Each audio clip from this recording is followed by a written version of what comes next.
할렐루야. 오늘 말씀의 제목은 출애굽기서로 말씀을 선고하고자 합니다.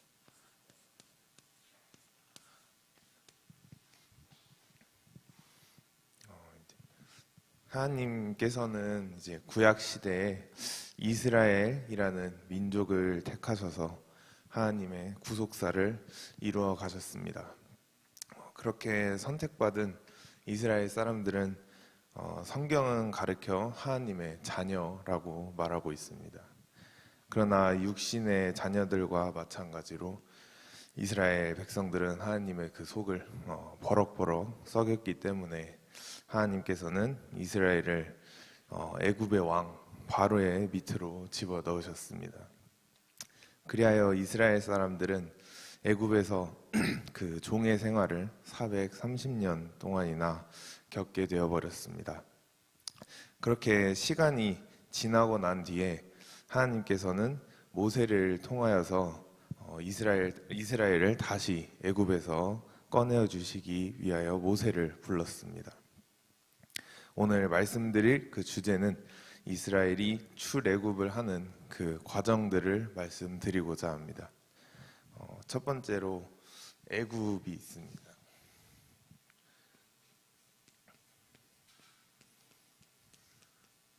애굽은 곧 사단과의 연합입니다. 애굽에서 일어났던 일들을 한번 살펴보겠습니다. 이제 이스라엘 사람들은 애굽에서 종살이하면서 430년을 지내왔기 때문에 그 습관이 이미 몸에 배어 있었습니다. 430년이면 100년에 한 명 자녀를 낳는다 해도 이미 4세대가 넘게 애굽에서 지낸 것입니다. 애굽에서 종살이를 하는 와중에 태어난 자녀들은 부모 세대들은 정말 그 처음 잡혔을 부모 세대들은 몰라도 그 종살이 하는 와중에 태어났던 그 자녀들은 애굽이 곧 자신의 고향이고 또 애굽이 곧 자신들의 집이었을 것입니다. 지금 살고 있는 우리들도 구약의 이스라엘 백성들과 다를 것이 없습니다. 인간은 누구든지 이제 자신의 의지와는 상관없이 부모님에 의해서 이 땅에 태어나게 되고 또 자신이 태어난 이 땅이 자신의 고향이고 또 자신의 집인 줄로 알면서 이렇게 착각하면서 인생을 살아가게 됩니다. 하지만 인간에게는 이 땅의 고향 또 이 땅의 집이 아닌 하늘에 있는 고향집이 있다는 것을 아는 것이 우리 인간에게는 축복인 줄로 믿습니다. 아멘. 또 이제 애굽에는 이제 바로 왕이 존재하죠. 바로.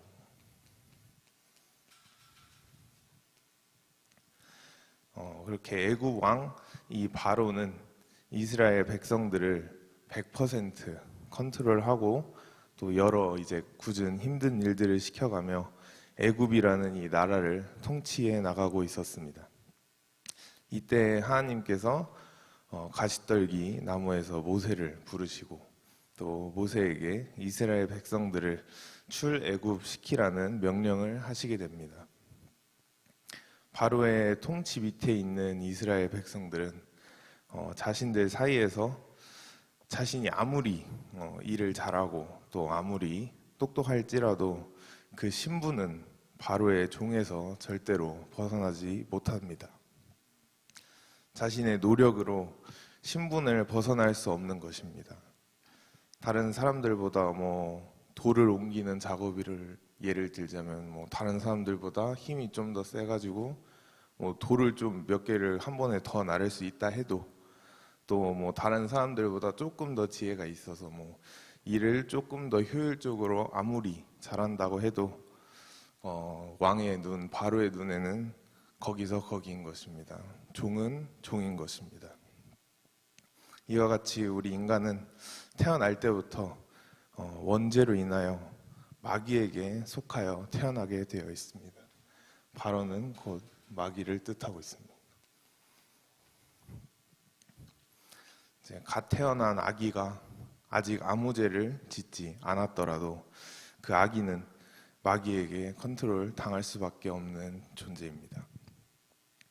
마귀에게 속한 인간은 사단의 종이 될 수밖에 없습니다. 사단의 종인 상태에서 아무리 착하게 살고 남을 위하여 살고 또 베풀면서 산다고 할지라도 바로가 보는 시선과 똑같이 우리는 종은 곧 종인 것입니다. 우리가 마귀에게 속하여 있다는 것을 에베소서 2장 2절에서 3절을 보면 알 수가 있습니다. 다 같이 에베소서 2장 2절 3절을 한번 읽어보겠습니다. 네, 읽겠습니다. 그때에 너희는 그 가운데서 행하여 이 세상 풍조를 따르고 공중의 권세 잡은 자를 따랐으니 곧 지금의 불순종의 아들들 가운데서 역사하는 영이라. 전에는 우리도 다 그 가운데서 우리 육체의 욕심을 따라 지내며 육체와 마음에 원하는 것을 하여 다른 이들과 같이 본질상 진노의 자녀이었더니. 아멘. 여기를 보시면 이제 우리의 의지와 상관없이 우린 태어났을 때부터 세상 풍조를 따르고 또 공중 권세 잡은 자를 따를 수밖에 없는 사람들이 바로 우리 인간인 것입니다. 또 성경 구절 한 가지만 더 찾아보겠습니다. 누가복음 4장 18절을 찾아보겠습니다. 네, 찾으셨으면 다 같이 읽겠습니다.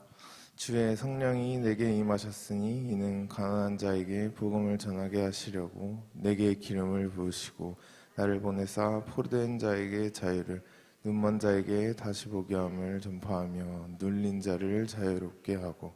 아멘. 주의 은혜를 전파하게 하려 하심이라 하였더라. 아멘. 이 누가복음 4장 18절에 나온 이 말씀은 예수님의 관점으로 보았을 때 예수님이 우리 인간을 보는 그 관점에 대한 말씀을 상고하고 있습니다. 예수님의 관점으로는 우리 인간은 가난하고 또 포로됐고 또 눈 멀었고 그리고 눌린 그러한 인간들인 것입니다. 가난하고 포로됐고 눈이 멀고 눌려있는 사람이 과연 무엇을 할 수 있겠습니까? 이것은 육체적인 가난과 그러한 현상들을 말하는 것이 아닌 영적인 가난과 영적인 현상들을 말하고 있는 것입니다. 그렇기 때문에 우리에게는 예수님이 무조건 필요한 존재인 줄로 믿습니다. 아멘. 애굽에서 종살이를 하는 이 이스라엘 사람들에게는 물려줄 기업이 없습니다.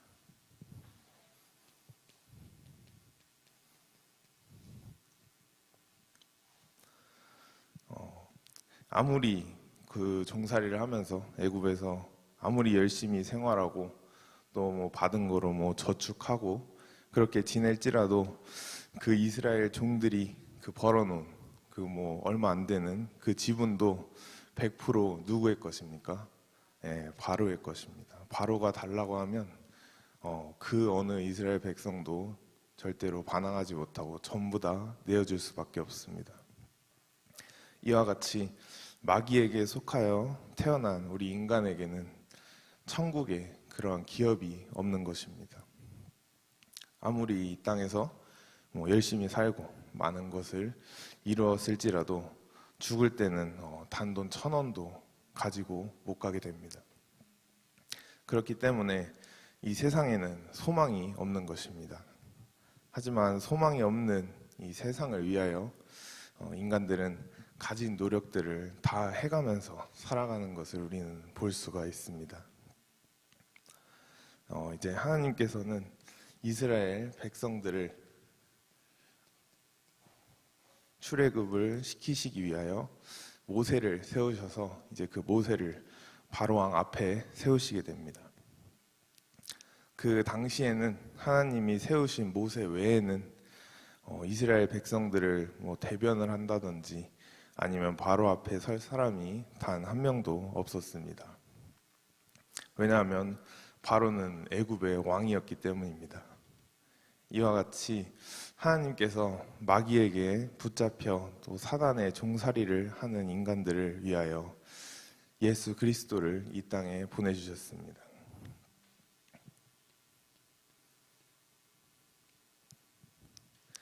예수가 없이는 절대로 우리는 마귀에게서 그 종의 신분을 벗어날 수가 없습니다. 모세가 바로 앞에 서서 이스라엘 백성들을 돌려달라고 말을 하였을 때 바로가 그 말을 듣고 순순히 내어줬습니까? 절대로 그렇지 않았습니다. 절대로 순순히 내어주지 않았고 바로의 마음은 오히려 완악했다고 기록되어 있습니다. 그렇기 때문에 하나님은 모세를 통하여 10가지의 재앙을 애굽 땅에 내릴 수밖에 없었던 것입니다.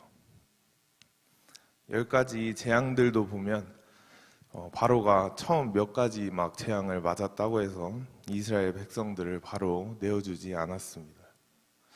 모세와 끝까지 약간 갈 때까지 가자라는 그런 마인드로 버티고 버티다가 마지막에 장자의 죽음까지 와서 결국에 포기를 하고 이스라엘 백성들을 모세에게 내어주게 되었습니다. 사단도 이와 같이 우리 인간을 절대로 하나님에게 내어주기 싫어합니다. 사단이 순순히 내어주지 않기 때문에 하나님께서는 어쩔 수 없이 마지막 방법인 예수 그리스도를 이 땅에 보내어 십자가에 죽게 함으로 모든 인간을 사단에게서 풀어주셨습니다.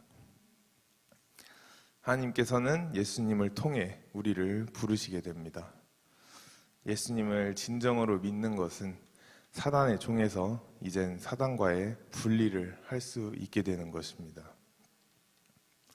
하지만 인간 속에 있는 사단이 인간을 끝까지 안 풀어주고 잡고 있을 때에 우리는 예수의 보혈의 피를 외쳐야만 합니다.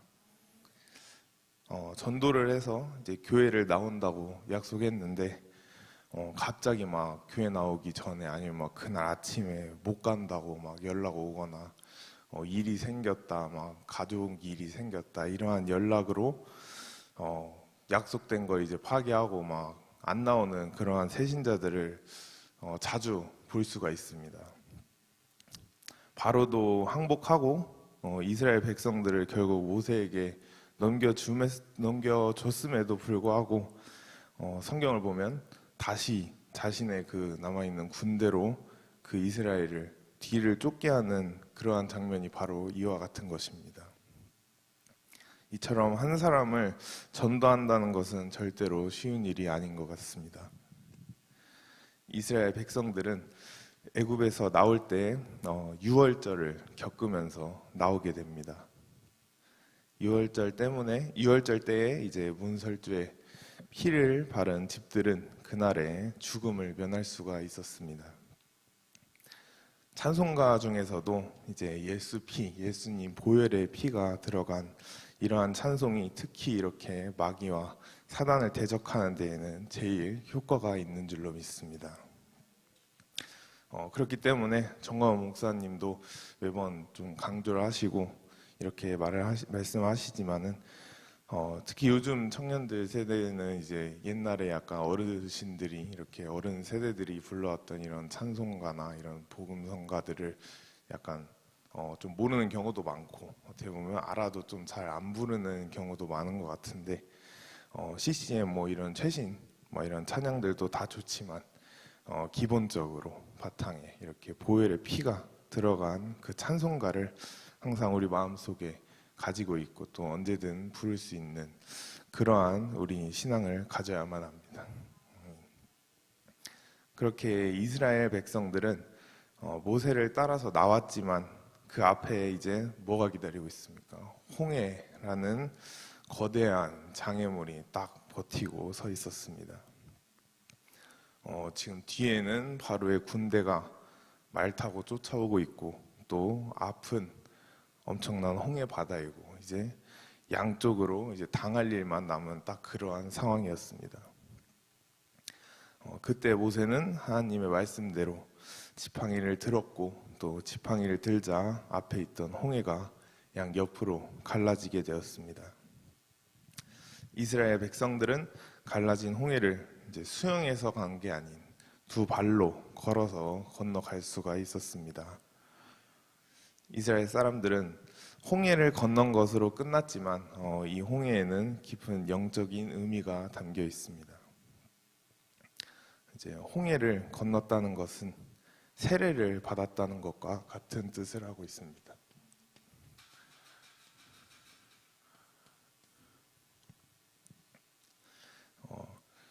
로마서 6장 3절에서 4절 한 번만 읽겠습니다.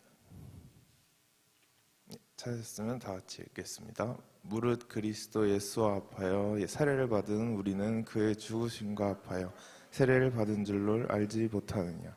그러므로 우리가 그의 죽으심과 합하여 세례를 받음으로 그와 함께 장사되었나니 이는 아버지의 영광으로 말미암아 그리스도를 죽은 자 가운데서 살리심과 같이 우리로 또한 새 생명 가운데서 행하게 하려 함이라. 아멘. 여기 로마서 6장 3절에서 4절 보시면 우리가 그리스도와 함께 장사되었다라고 적혀 있습니다. 그렇다면 무엇이 장사된 것이냐? 그것은 바로 우리의 겉사람, 우리의 옛 모습, 또 우리가 가지고 있는 그 독립된 지정이 우리의 자아가 곧 그리스도 안에서 장사되었다고 말하고 있는 것입니다. 그러므로 홍해를 건너면서 우리는 자신을 그리스도와 함께 장사시키는 것입니다.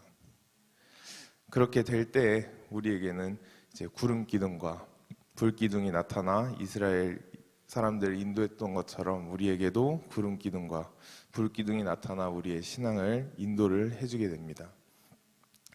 여기서 구름 기둥은 이제 하나님 말씀으로의 인도, 또 불 기둥은 성령의 인도를 말하고 있습니다. 우리는 항상 말씀과 성령이 두 기둥으로 살아가야 할 줄로 믿습니다. 아멘.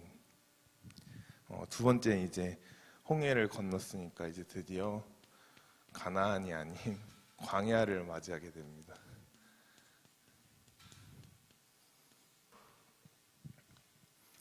그렇게 홍해를 건넌 이스라엘 백성들은 하나님이 약속하신 그 가나안 땅에 바로 들어가면 좋겠지만 그렇지 않고 하나님께서는 이 모세를 통하여 이스라엘 백성들을 40년의 광야 생활로 집어 넣으시게 됩니다.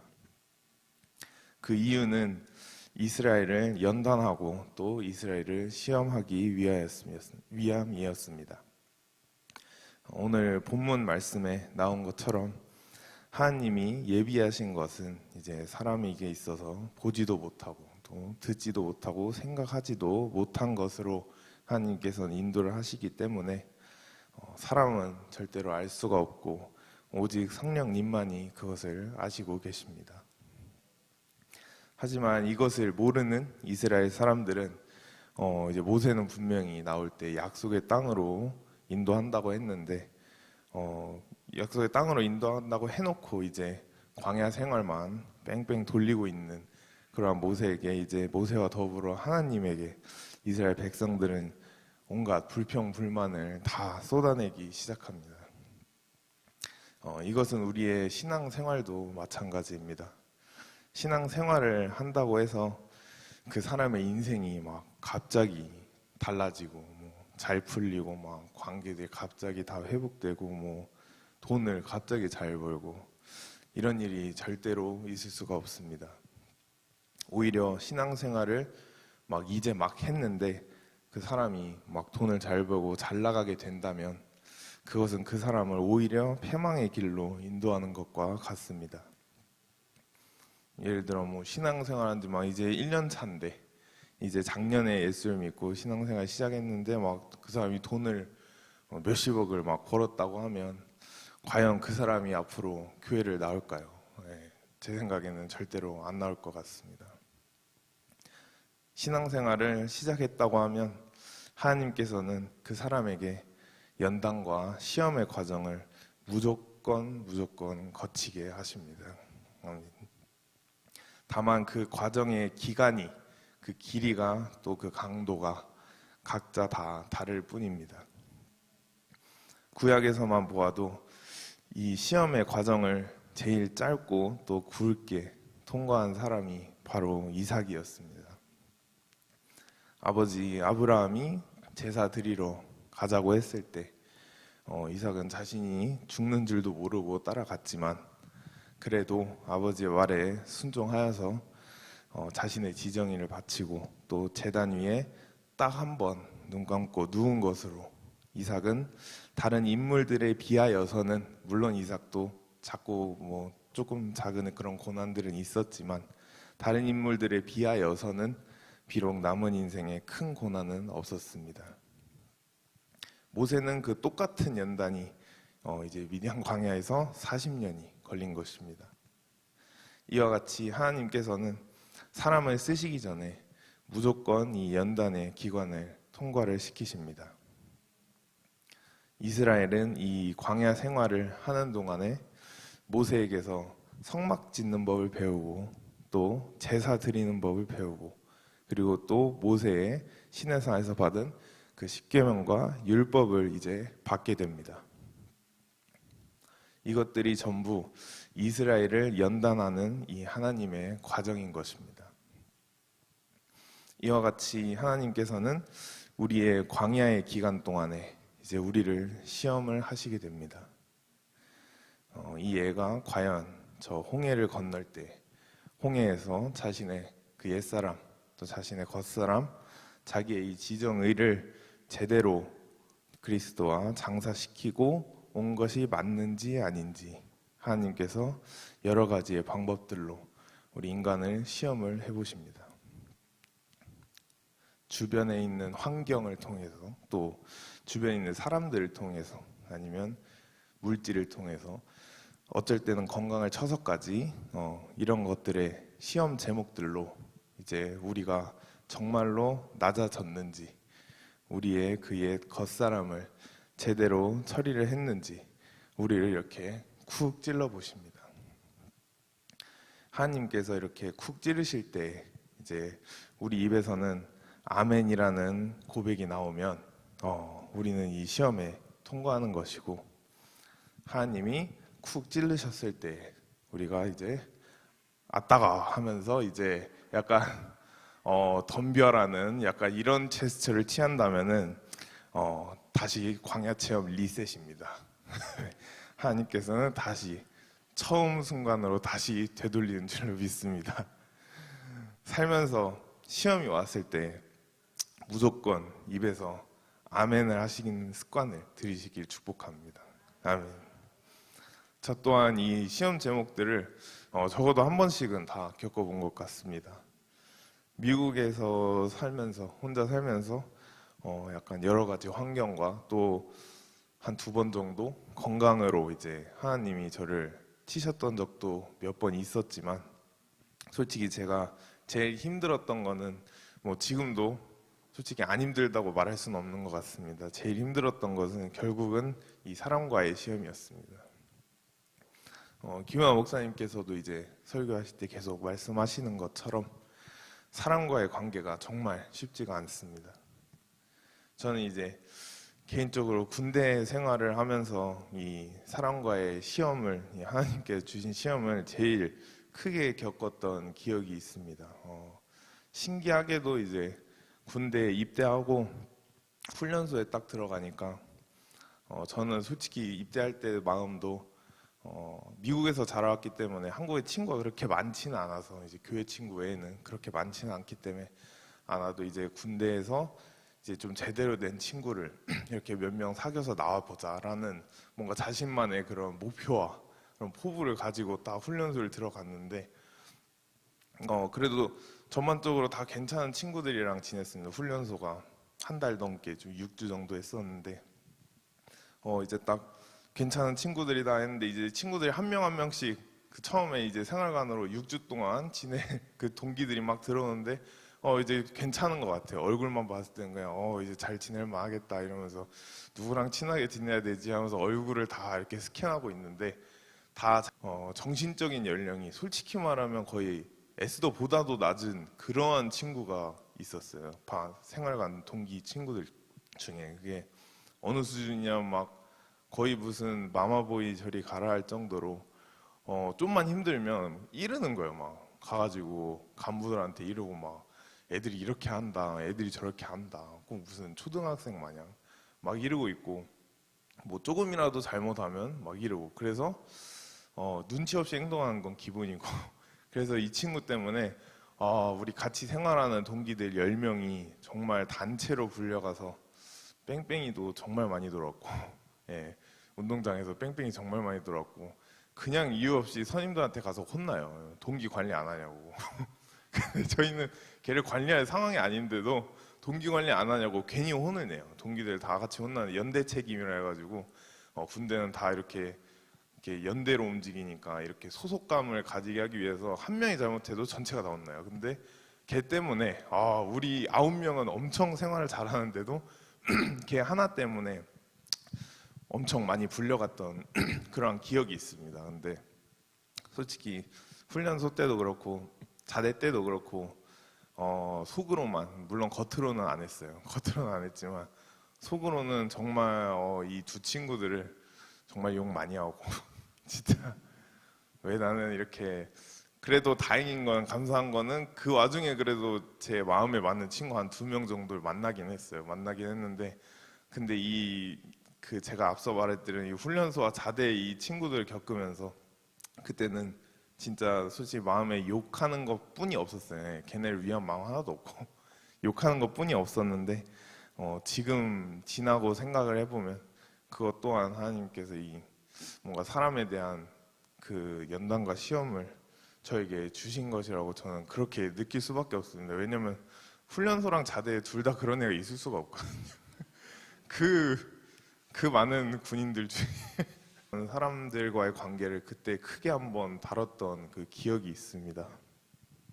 이와 같이 우리의 이 옛 겉사람, 또 우리 속에 남아있는 그 아담의 습성, 이 아담의 습성, 그 습성들을 버리지 않고서는 우리는 절대로 약속된 그 가나안 땅에 들어가지 못하게 됩니다.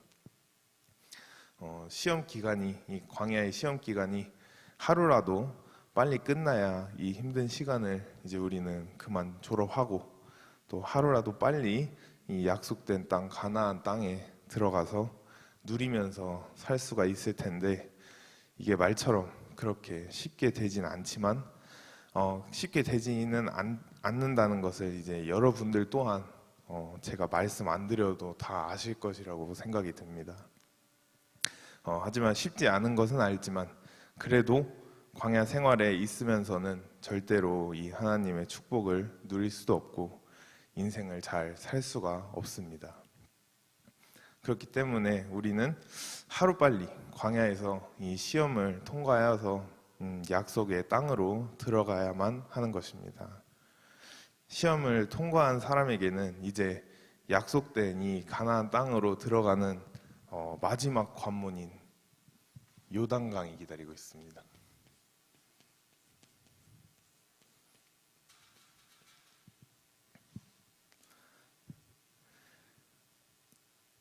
모세는 이제 홍해를 가르고 건너는 것으로 그 사역을 마쳤고, 또 모세를 이어받아 이제 여호수아가 이스라엘 백성들을 데리고 요단강을 건너서 이제 가나안 땅을 드디어 차지를 하게 됩니다. 신약 시대에 요단강을 건너는 것은 우리에게 있어서는 바로 성령 세례를 받는 것입니다.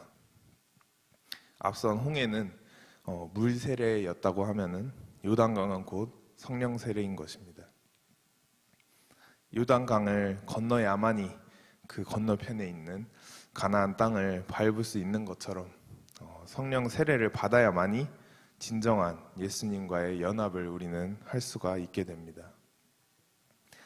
요단강은 다름 아닌 복음의 7대 연합을 완벽하게 통과한 사람들만이 건널 수 있는 강입니다.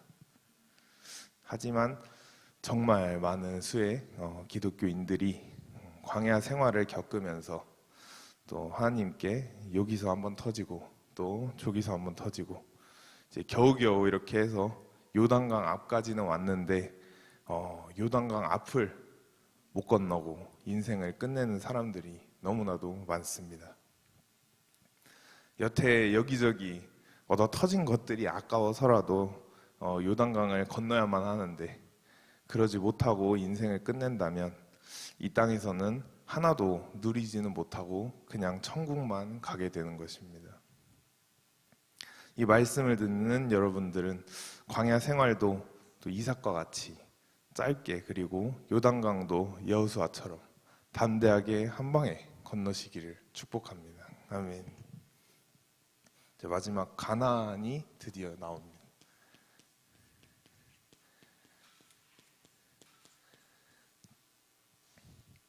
이제 여호수아의 말을 따라 요단강을 건너고 나니 드디어 하나님께서 이스라엘에게 약속하신 그 가나안 땅에 들어가게 됩니다. 신명기를 보면 가나안 땅에 대해서 자세하게 기록하고 있습니다. 가나안 땅에 관한 말씀들은 젖과 꿀이 흐르는 땅으로부터 해서 장수에 관한 말, 또 복에 관한 말, 번성, 또 포도, 배부름, 토지 등등 우리 인간이 솔직히 좋아하는 이런 축복의 말씀들이 전부 다 나열이 되어 있습니다. 이와 같이 예수와 온전히 연합한 우리 성도들은 예수 안에서 성령의 9가지 열매와 또 모든 이런 환경적인 축복들을 전부 누릴 수가 있게 되는 것입니다. 이스라엘 사람들에게는 가나안 땅이 약속의 땅이었다면 우리 성도들에게는 예수님과의 온전한 연합이 우리에게 약속된 축복인 것입니다. 예수님 안에는 가나안 땅에 있는 것들도 전부 다 있는 것입니다. 여태 인류의 역사를 보아도 이 예수 하나를 붙잡고 성경 하나를 붙잡고 인생을 승리해왔던 그러한 사람들은 시시하게 세상에서 그냥 유명한 사람 중에 하나인 것으로 끝난 것이 아닌 자신의 그 분야의 역사적인 이 한 획을 그었던 그러한 사람들이 정말 많습니다. 정치면 정치, 음악이면 음악, 아니면 군사면 군사, 아니면 교육이면 교육. 모든 부분에서 예수와의 이 온전한 연합을 했던 사람들은 그 축복을 충분히 누리다가 인생을 마치고 하늘나라로 갔었습니다. 이스라엘 사람들에게는 가나안, 그리고 우리 신약시대 성도들에게는 곧 예수 그리스도 안에 거하는 것이, 이것이 곧 인생의 전부인 것입니다. 인생을 100년 산다고 하면은 90년 동안은 광야 생활을 하다가 겨우겨우 요단강 하나 건너서 마지막 10년 동안 가나안을 누리다가 천국에 간다면 그게 얼마나 아까운 세월들입니까? 90살 할머니 할아버지 다 됐을 때 누린다고 하면은 과연 얼마나 누리다가 천국을 갈 수 있겠습니까? 그때는 또 허리도 아플 테고 또 돈이 아무리 많아도 좋은 차도 못 탑니다. 그 나이에 최고의 차는 휠체어일 겁니다. 그렇기 때문에 여러분들은 젊을 때 가나안을 충분히 누리시고 하늘나라에 가시기를 축복드립니다. 말씀을 마치겠습니다. 오늘 이스라엘이 출애굽하는 과정들에 대하여 말씀을 상고하였습니다. 우리가 영적인 이 애굽, 저 마귀에게서 나오는 것은 입으로 예수님을 시인하고 영접만 한다면 애굽에서는 나올 수가 있게 됩니다. 하지만 문제는 그 다음에 기다리는 이 광야의 시간입니다. 한 사람의 인생이